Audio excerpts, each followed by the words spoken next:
Sesaat lagi kita ikuti penyampaian informasi dan peristiwa-peristiwa penting yang terjadi selama sepekan di Kabupaten Bone dalam rangkuman Warta Bone.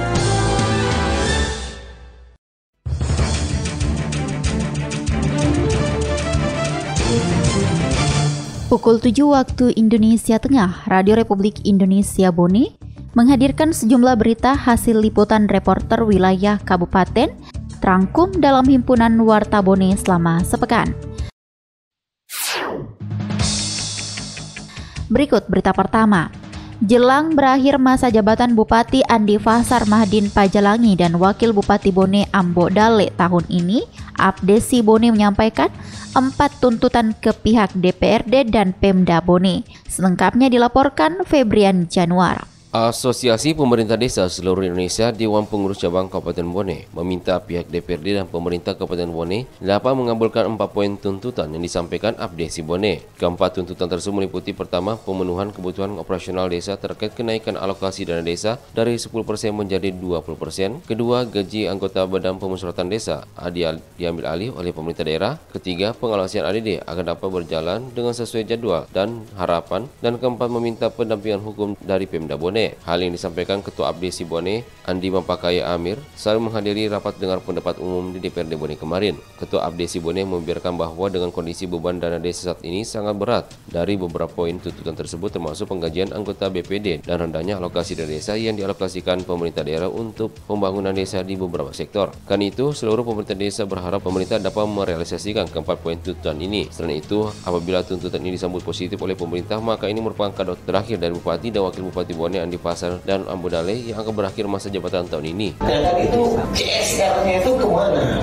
Karena setelah kami kalkulasi itu dalam setahun itu CSR-nya tidak kurang dari 800 juta per tahun CSR dana desa kami.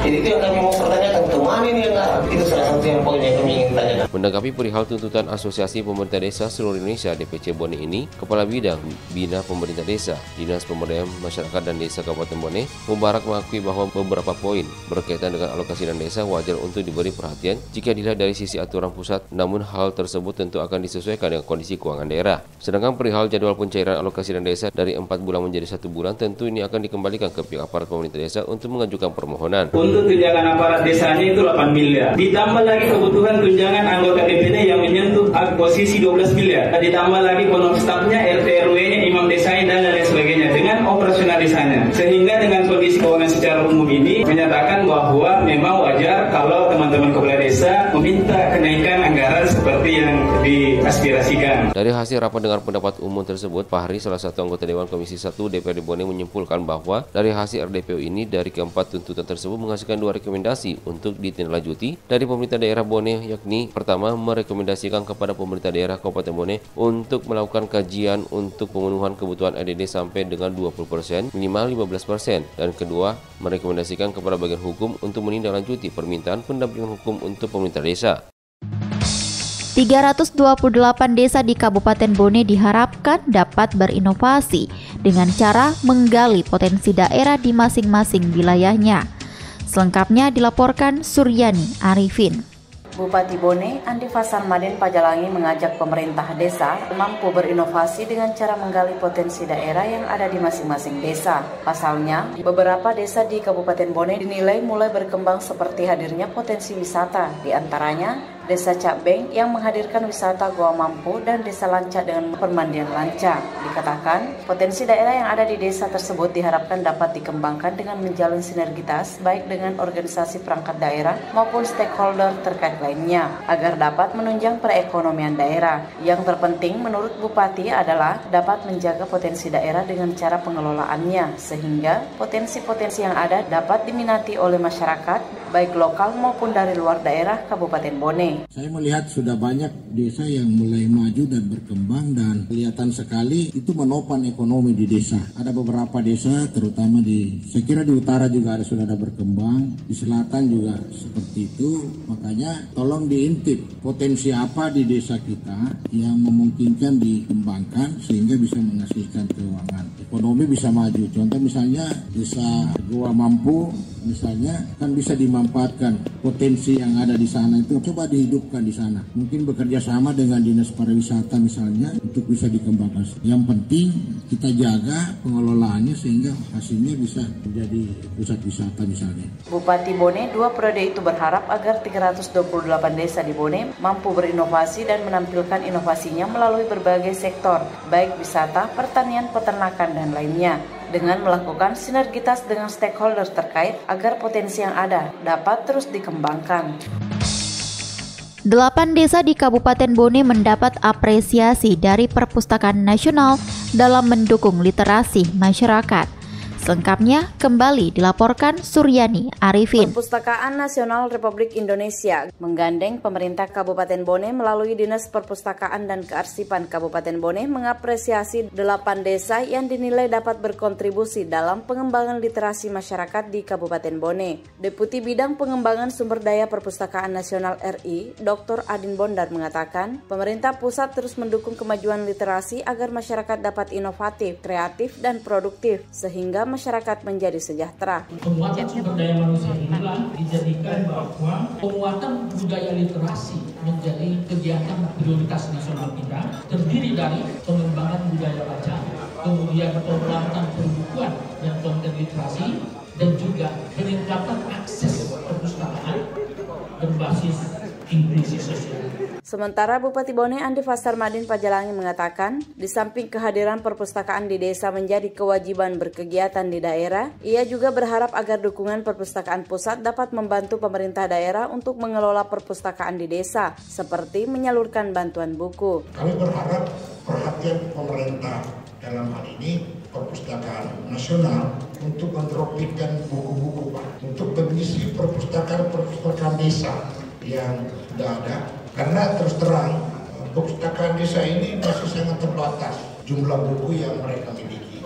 Kita berharap supaya Perpustakaan Nasional bisa mensuplai buku-buku untuk kita salurkan ke desa-desa. Terutama buku-buku yang bisa mendorong kemauan masyarakat untuk berinovasi, yang bisa memberdayakan lokal wisdom yang ada di desa ini. 8 desa tersebut yang mendapat apresiasi meliputi Desa Usa Kecamatan Palaka, Desa Sumpang Minangai Kecamatan Sibulue, Desa Ulawe Cinong Kecamatan Ulaweng, Desa Watu, Desa Paripung Kecamatan Barebo, Desa Bengo Kecamatan Bengo, Desa Lemak Karaseng Kecamatan Ulaweng, dan Desa Malari Kecamatan Awampone. Sapi jenis limosin bobot 1,25 ton bantuan Presiden Jokowi untuk Sulsel berasal dari Kabupaten Bone.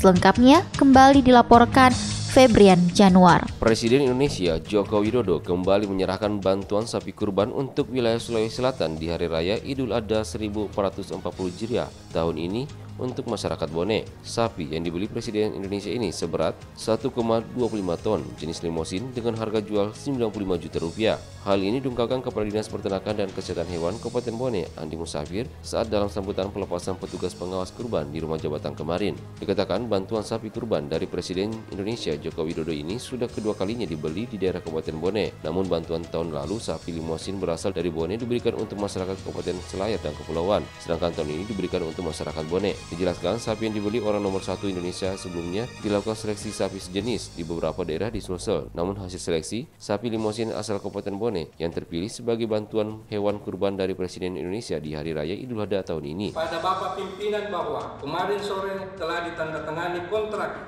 akta jual beli ternak sapi kurban Presiden Republik Indonesia di Desa Martampai, Kecamatan Bone. Kita patut berbangga. Kita patut berbangga bahwa tahun ini kembali Kabupaten Bone dipercaya menjadi sapi kurban Presiden RI setelah tahun lalu berhasil mendapatkan kepercayaan yang sama.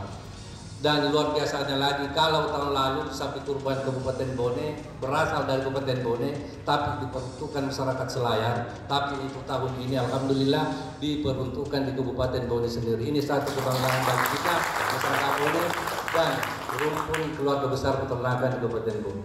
Andi Musafir mengaku bangga dengan dipilihnya Kabupaten Bone hingga kedua kalinya oleh Presiden Joko Widodo sebagai daerah asal bantuan hewan kurban untuk wilayah Sulawesi Selatan. Hal ini menandakan bahwa Kabupaten Bone merupakan sentra produksi sapi yang berkualitas, bahkan sebagai daerah penyokong kebutuhan daging bagi daerah Sulsel dan Kalimantan. Harga telur ayam 1 minggu menjelang Hari Raya Idul Adha 1444 Hijriah mengalami kenaikan. Konsumen berharap adanya intervensi pemerintah. Kembali dilaporkan Febrian Januar. Kurang lebih 1 minggu jelang perayaan Hari Keagamaan Idul Adha 1444 Hijriah atau di tahun 2023 ini, harga telur ayam di sejumlah pasar tradisional di Kabupaten Bone, diantaranya Pasar Sentral Lama Watampone, mengalami kenaikan harga. Kenaikan harga telur ini telah terjadi sejak 1 minggu terakhir. Hal ini diungkapkan Ismail, salah satu pedagang telur di Pasar Sentral Lama Watampone. Disebutkan kondisi harga telur saat ini berada di angka Rp50.000 per rak dari harga sebelumnya di angka Rp28.000 per rak atau mengalami kenaikan selisih Rp2.000. Ditanya alasan kenaikan harga tersebut, Ismail menjelaskan bahwa kenaikan ini disebabkan tingginya permintaan dan kurangnya stok produksi telur dari rumah produksi petelur dari luar daerah atau di Kabupaten Sidrap. 48 naik 50. Biasanya itu harga telur keluar dalam 1 minggu 3 kali. Hari Senin, hari Rabu dengan hari Sabtu. Kan yang menentukan harga itu Pak KJT Sidrap Makassar. Waktu hari Rabu, hari Senin, hari Sabtu itu pasar besar Sidrap. Pedagang besar lah. Nah, pedagang besar datang pada waktu itu. Itulah ditentukan sama dia naik atau turun atau tetap. Jadi memang kurang barang stok sini ke Bone ya Pak? Oh ya, tidak bisa. Kenaikan harga telur ini mendapat respon dari pihak konsumen seperti halnya yang disampaikan Abdul Muhaimin kepada RRI saat ditemui di Pasar Sentral Lama Watampone. Menurut Muhaimin, adanya kenaikan harga telur ini tentu cukup memberikan pengaruh terhadap kebutuhan hidup keluarganya karena memiliki kebutuhan lainnya yang harus dipenuhi, sedangkan kebutuhan konsumsi telur menjadi makanan wajib yang setiap minggunya disediakan di dalam keluarganya. Kenaikan sekitar Rp2.000. Saya beli biasa konsumsi per minggu lah untuk keluarga di rumah. Gimana Pak? Mahal ya Pak? Bagi kami warga kecil ya berpengaruh sih karena memang kami juga ada kebutuhan lain. Nah, kalau naik begitu kan otomatis kebutuhan lain tidak bisa tertutupi. Apalagi mau lebaran gini. Apalagi ini mau lebaran. Ayah anak satu ini berharap pemerintah dapat segera turun tangan dalam upaya mengendalikan kenaikan harga bahan pokok ini menjelang Hari Raya. Pasalnya kenaikan tidak hanya terjadi pada telur ayam namun terjadi pada kebutuhan bahan pokok lainnya, diantaranya daging ayam. Diberitakan sebelumnya, Dinas Perdagangan Kabupaten Bone menggelar pasar murah selama 5 hari, mulai 19 kemarin hingga 23 Juni besok di 5 kecamatan di Kabupaten Bone. Sebelum mengakhiri rangkuman Warta Bone, kita simak berita terakhir berikut ini. Jelang Idul Adha 1444 Hijriah, Dinas Peternakan dan Kesehatan Hewan Kabupaten Bone menggelar bimbingan teknis kepada 156 petugas pengawas dan pemeriksaan hewan ternak. Selengkapnya dilaporkan reporter Firdaus Ghaffar. Jelang Lebaran Idul Adha 1444 Hijriah 2023 Masehi, Dinas Peternakan dan Kesehatan Hewan Kabupaten Bone menggelar bimbingan teknis kepada 156 petugas pengawas dan pemeriksaan hewan ternak yang dilaksanakan di Aula Kantor DPKH Kabupaten Bone kemarin. Kepala Bidang Kesmapet dan Kesehatan Hewan Dinas Peternakan dan Kesehatan Hewan Kabupaten Bone, Dr. Agus Riyadi mengatakan, Dinas Peternakan dan Kesehatan Hewan Kabupaten Bone telah melaksanakan bimbingan teknis untuk 156 petugas pengawas hewan kurban. Dikatakan, adapun fungsi pengawasan hewan kurban tahun ini yaitu berasal dari petugas inseminator yang bertugas di Kabupaten Bone, petugas kesehatan hewan dokter, hewan dan juga bantuan dari mahasiswa Polbantang Goa. Selain itu, akan melaksanakan fungsinya sebagai pengawasan untuk hewan kurban di seluruh kecamatan yang ada di Kabupaten Bone. Dinas Peternakan dan Kesehatan Hewan Kabupaten Bone telah melaksanakan bimbingan teknis untuk 156 petugas pengawas hewan kurban. Keseluruhan petugas yang akan menjalankan fungsi pengawasan hewan kurban tahun ini berasal dari petugas inseminator yang bertugas di Kabupaten Bone, petugas kesehatan hewan, dokter hewan, dan juga bantuan dari mahasiswa Polbantang Goa yang akan melaksanakan fungsi pengawasan untuk hewan kurban di seluruh kecamatan yang ada di Kabupaten Bone. Lebih lanjut, Agus Riyadi menambahkan, melalui bintek ini, para petugas dilatih untuk mengidentifikasi penyakit pada hewan ternak hingga cara penanganan serta pemahaman tentang pola pendeteksian hewan kurban sehingga aman untuk dikonsumsi. Demikian hasil rangkuman Warta Berita RRI Bone dalam sepekan. Segenap tim redaksi RRI Bone mengucapkan terima kasih dan selamat pagi.